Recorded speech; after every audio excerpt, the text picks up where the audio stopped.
for years. And last year at this event, I was at their table, we talked a little bit more, and then Paul and Kim together decided to take the step.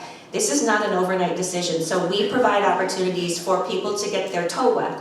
Come to a mixer to learn a little bit more, come to an info session, have coffee with a staff member, have coffee with a volunteer. There are all sorts of ways that you can learn more about this, but I would just challenge you as people who care about community to care about the community that maybe you don't see because they're in a really hard place. Also, next over here on the book table, we have more information about CASA.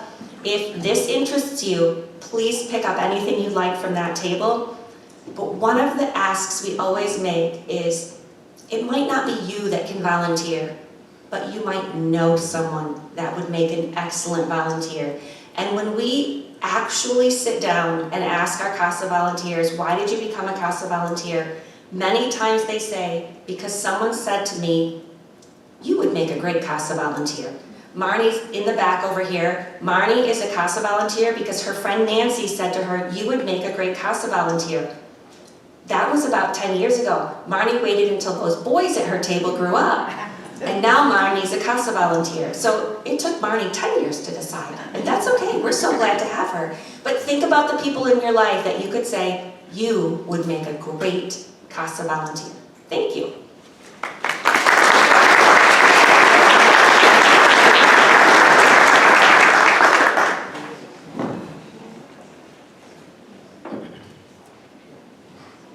Thank you, Stephanie, for sharing this information with us. It's such a fantastic opportunity. Tonight, we are lucky to have a keynote storyteller who is here to share some of her stories with us. When we first approached Caitlin about being our keynote, she was apprehensive. She wasn't sure that this was going to be the place for her. But then later she said, my mom died 6 weeks before my twins were born, which changed my experience of every Mother's Day since. I've never talked about it much, even with people close to me, because I didn't know how to, but I've got stories, and I'm ready to share them, and I'm excited to do it with a community of fellow storytellers and listeners at a special time of year for a special cause. Caitlin Horrocks is author of the story collections Life Among the Terranauts and This Is Not Your City, both New York Times Book Review Editor's Choice selections. I told you were going to want these books. The Wall Street Journal named her novel, The Vexations, one of the 10 best books of 2019. I already have a copy.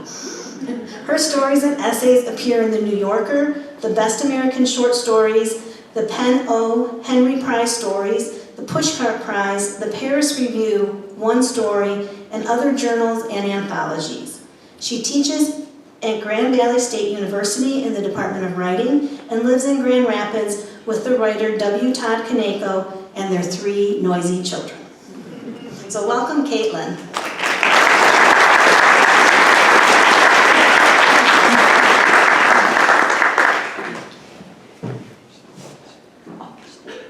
Lower the mic, as I always have to.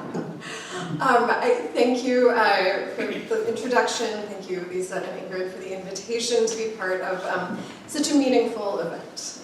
Thank you, all of you, for being here, and of course, thank you to CASA of Kent County for the incredibly important work that they do. The noisy kids in my bio are 9 and 4 and 4. The twins are 4. They're all at a Little League game right now. Go Dodgers. This is the older one's team. Lisa, when she was inviting me, she's like, okay, we know you're a writer, but you can't write anything. This needs to be a story. And I mostly did. I've got, a few notes. I maybe cheated a little, but mostly not. But as a writer, one of the great joys of motherhood for me has been listening to them play with language and learn language and play with words. And the windows that gives me into their brains and the way they see the world and the moments that I get to see the world differently because of that. My older one, soon after he learned to read, we were just driving down the road and he looked out the window and there was he read Master Touch Massage, which was a place we were going past. And he said, that would be really different if you added an S and it was Master's Touch. And he was 7, I don't know what he was picturing, and I didn't want to ask, but I was like, that would be different, and it is. And the younger ones, when they're using a word that's not the real word, it's generally more logical. All three of my kids have asked for grappling hooks for their birthdays, at different birthdays. I don't know what they're going to do with them, but popular gift idea. But they say grappling hooks, because it grabs. Light savers instead of light sabers, because he doesn't recognize the word saber. Nutcrackers are bitey men or crunchy men. And I never want to correct these because I love them too much. Porcupines are pokey-pines because they're pokey. And one of the ones I love the most is right now for the twins, every set of instructions is a map.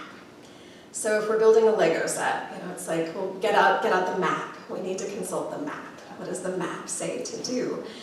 And I like picturing, like Legos, your origin point is these like separate bricks, and your destination is the built object. And I was thinking that is true to how they have seen me use maps, or any adult. Like a map now it's a thing in my phone. It talks to me and tells me where to go. As through the roundabout, second exit, you have reached your destination. And that, to them, a map is a set of instructions.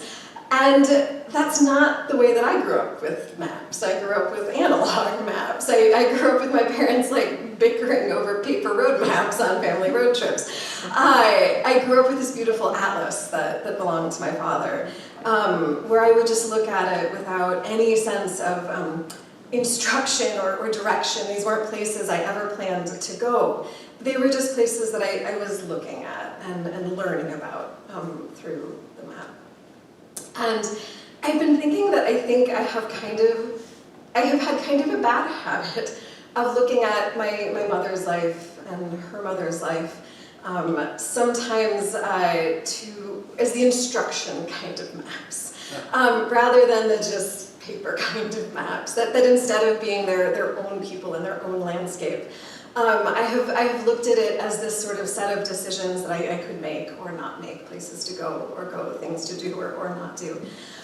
Sometimes to my detriment. And one place I think that impulse was deepening my woe was when I was pregnant with the twins, which they're 4 now. This was right before the pandemic. And the day that I found out it was twins, which we had no particular reason to think was going to happen, it was a scan that was happening a little bit early because there had already been some causes for concern. And the sonographer wasn't finding anything wrong, but she started going, do you see that?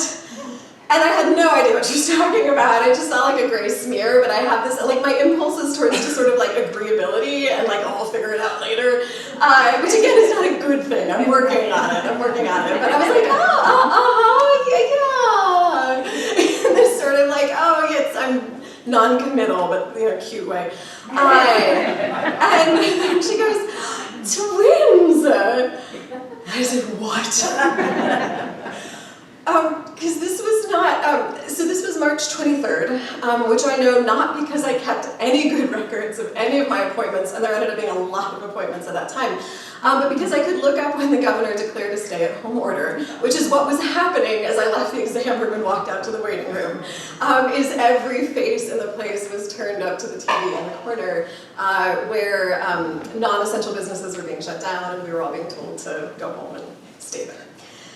And it was like if I put it in a piece of fiction, somebody would tell me to take it out, because it's too much, it's too on the nose. It's the world is changing while your life is changing. Too fake, that doesn't really happen, but it totally did. And what had happened before March 23rd is that schools had already closed. So our Grand Valley students had all been sent home. My husband and I were trying to teach our full course load online, and we were trying to do it with our older child home all day. And I will say the most, just to give you a brief character note, the most comforting thing anyone said to me during the pregnancy was, well, your older kid's already having two, so you have lots of practice, this won't be that hard. And I was like, okay, that's kind of true. And I felt so many kinds of failure.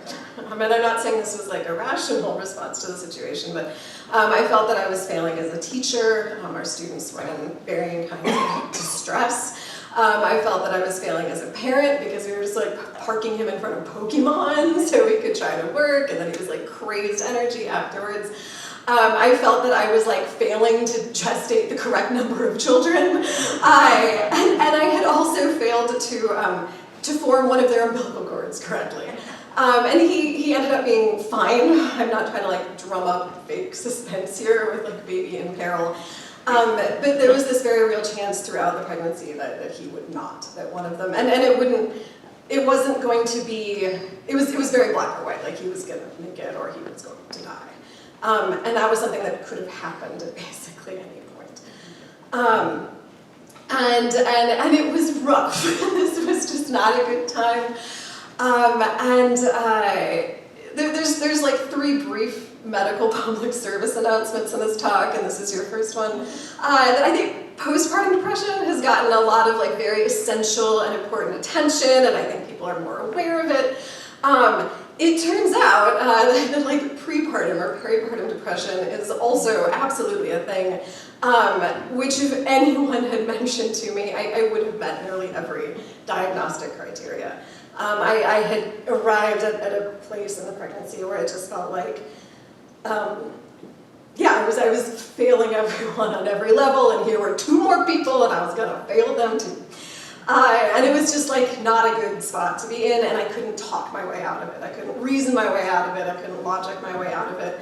So I just sat and cried, and then wiped my face and made another Zoom video. And then cried some more, and then made another, and on Zoom, no one can tell you're pregnant. And again, it was a stay-at-home thing, so mostly people they weren't seeing me in person, they didn't know. And I wasn't telling people because I knew that I didn't have the right things to say about it. I didn't have the sort of socially acceptable enthusiasm to communicate for my situation. So I didn't say anything.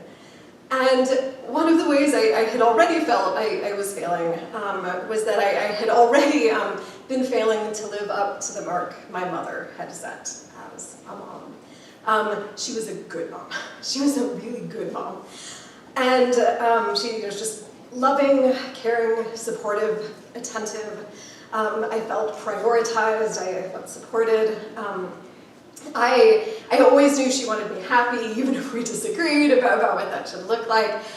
And I only gradually became aware that she was trying to give me what she had not had as a kid.